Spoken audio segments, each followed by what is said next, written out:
Bienvenidos y bienvenidas a esta edición especial de Panorama Latam. Mi nombre es Horacio Vera, soy periodista de la agencia CMA y en esta oportunidad contamos con la presencia de Soledad López, que es responsable de desarrollo de Raba Bursátil. Hola Sole, ¿cómo estás?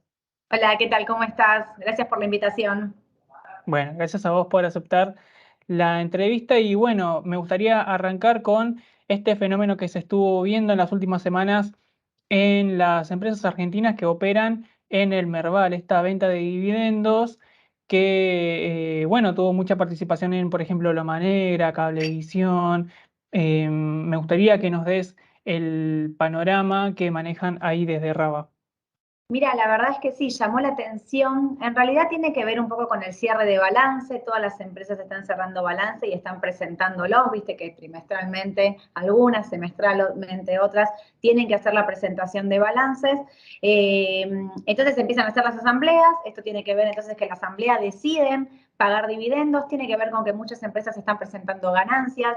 También muchos prefieren repartir dividendo de manera anticipada porque como tenemos unas elecciones en agosto, viste, a veces suele ocurrir que adelantan un poco a veces el pago de dividendo, que por ahí estaba pensado para octubre, septiembre, a veces se adelanta, en este caso se adelantó, pero lo que más me llama la atención de todo, y esto sí, no es el pago del dividendo en sí, sino que muchas empresas están recurriendo a pagarlo en especies, digamos, o sea, lo están pagando en bonos, lo están pagando en bonos soberanos, que son, a ver, el cliente que los recibe, la persona que recibe estos bonos, puede venderlos en pesos o en dólares. Entonces eso me parece que es un plus.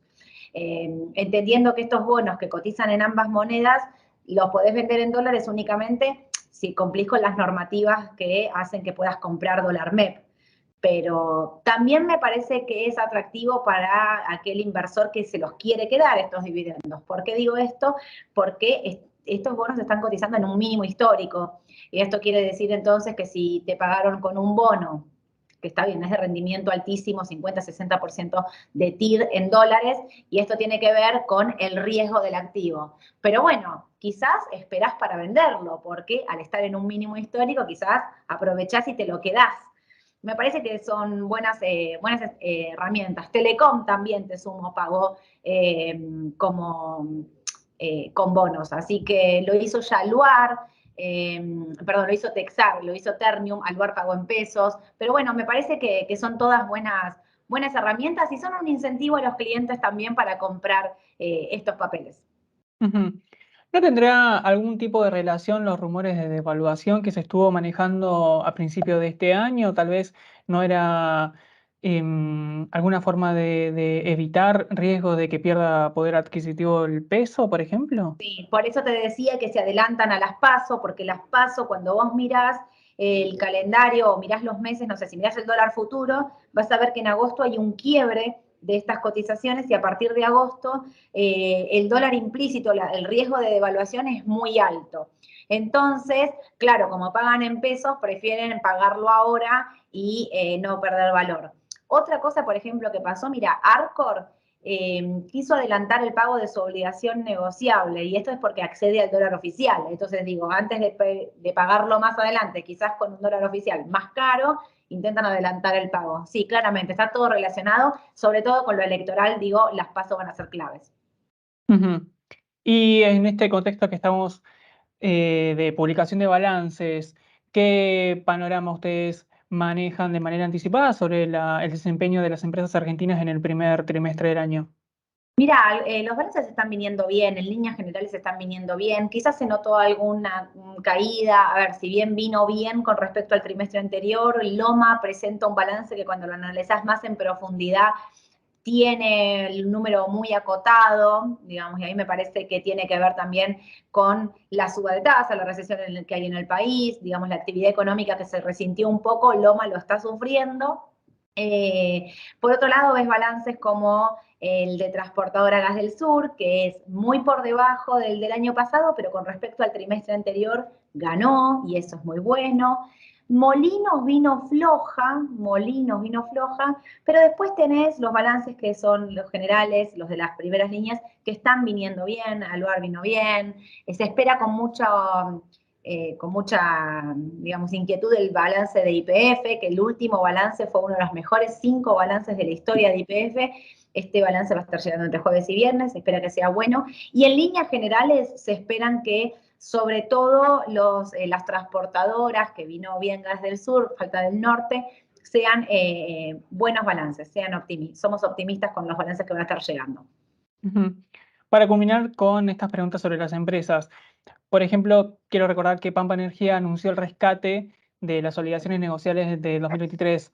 Sí, ¿Ustedes cómo analizaron esto desde el equipo de Raba? me parece que tiene que ver con lo mismo que hizo Arcor. Adelantan y rescatan de manera anticipada para poder acceder a un tipo de cambio oficial bajo, cuando todos sabemos que hay un riesgo de devaluación, sobre todo sin saber qué va a pasar el resultado electoral. Pero, a ver, la brecha cambiaria es altísima entre dólar oficial y dólar MEP, y eso hace que las empresas le pidan acceso al Banco Central para acceder a un dólar que obviamente es el más bajo del mercado. Así que Pampa no se queda fuera de eso, y lo están haciendo empresas que ya cumplían con el pedido del Banco Central. A ver, la ON de Pampa como la ON de Arcor en su momento, ellos habían reestructurado, o sea, habían en realidad reperfilado sus obligaciones negociables, y por ejemplo, Pampa pasa una parte al 2026.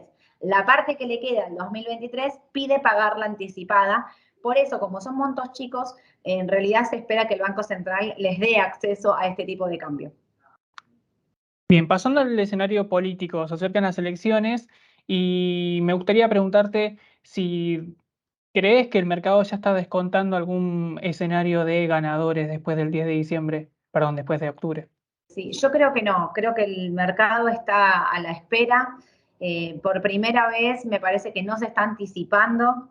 Esto tiene que ver con, primero, que no sabemos exactamente quiénes van a ser los candidatos de todas las fuerzas. Por ejemplo, el Frente de Todos no sabemos quién va a ser el candidato. Entonces, a ver, tenés a Javier Milei por un lado, que va a ser candidato, Patricia Bullrich y Horacio Rodríguez Larreta por el otro. Faltaría como el tercer candidato para que se puedan realmente medir las tres fuerzas y ver qué porcentajes de voto va a tener cada uno. Y me parece que por primera vez, también al ser tres, o por primera vez en muchos años, al ser tres candidatos, me parece que el mercado también piensa que esto puede ser bastante repartido entre las tres fuerzas.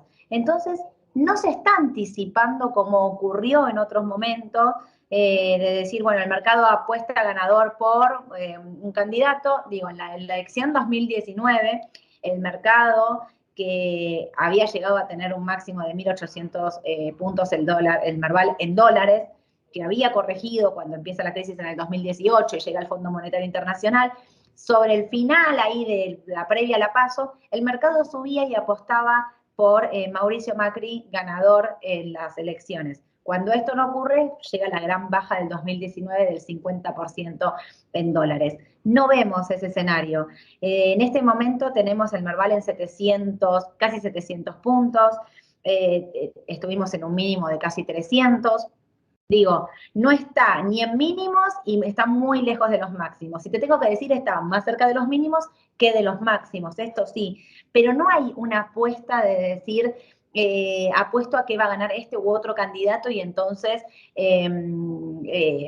compro tal o cual papel. Lo que sí está ocurriendo es que ante la posibilidad de que haya un cambio en el salto de tipo de cambio oficial, hay un volumen importante en papeles que son exportadores, y estos son papeles como Aluar y Texar en el panel líder, y después tenés todo lo que son los sectores ligados al campo, como Semino, por ejemplo, en Mola, que son SAMI, que son papeles que exportan, empresas que exportan, entonces están ligadas directamente al dólar oficial. Y sí, los que creen que va a haber un salto del tipo de cambio ya están posicionando sus tenencias en estos papeles. Ujú.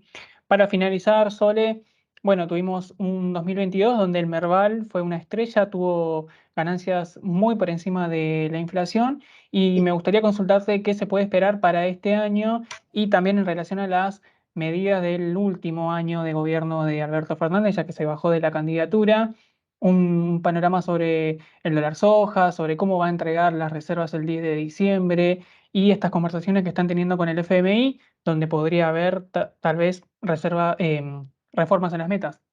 Mira, yo creo que qué es lo que va a pasar, cómo va a terminar el Merval de acá a fin de año, va a estar muy volátil la situación. Creo que ahora dependemos pura y exclusivamente del acuerdo con el Fondo Monetario Internacional, de si podemos cambiar estas metas y que lleguen los dólares del Banco Central. Creo que eso va a cambiar el escenario de corto plazo y de mediano plazo, porque una cosa es llegar con estas pocas reservas que tenemos ahora y otra cosa es que ingresen 10.000 millones de dólares frescos al Banco Central y que eso daría muchísima más tranquilidad al mercado en general y al gobierno también. Me parece que le daría mucha más tranquilidad para llegar a las pasos, sobre todo, que es cuando uno va a medirse digamos, el primer impacto, creo que le va a dar más tranquilidad.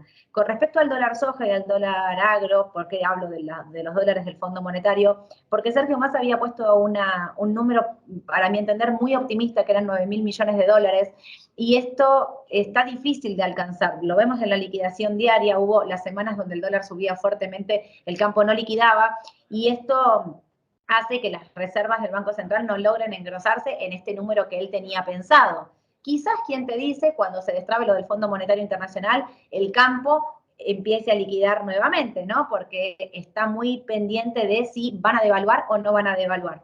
Entonces creo que para este año es muy importante ver cómo se llega con el acuerdo del Fondo Monetario Internacional, si el tipo de cambio lo van a lograr contener y, y las medidas que se puedan tomar yo creo que van a ser todas en pos de llevar la mayor tranquilidad al mercado y a la sociedad en sí para llegar a unas elecciones lo más tranquilos posible. Ujú, así es. Bueno, muchas gracias, Soledad, por tu participación. No, Esperamos volver a contar con vos para las próximas entrevistas. Se vienen las elecciones, así que vamos a preparar seguramente alguna cobertura especial y me gustaría contar con vos. ahí estaré, cuando vos me digas, venga sin ningún problema. Bueno, muchas gracias. No, gracias a vos. Un saludo. Chau, chau. Chao.